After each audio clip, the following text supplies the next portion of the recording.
I'm Melissa Coleman. I write the blog The Faux Martha and author the book The Minimalist Kitchen. I like to call myself a professional home cook.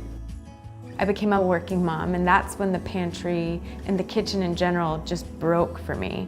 I looked over at my husband one day and said, I'm gonna quit cooking, or I'm gonna fix this thing. Kitchens are natural troublemakers. They work against you all the time unless you set a system in place.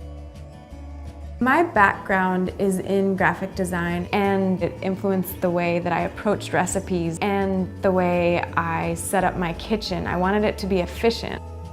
Transforming my kitchen was a gradual process, and I made slow, intentional decisions. I thought about my family, our budget, about what we eat. I like to think about minimalism as a practice. You don't have to get it right overnight.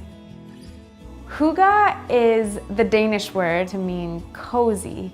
It's celebrating the simple things. On the weekends, we do it by way of cookies and coffee and games around the fire. We've somehow forgotten that the everyday is full of ordinary magic.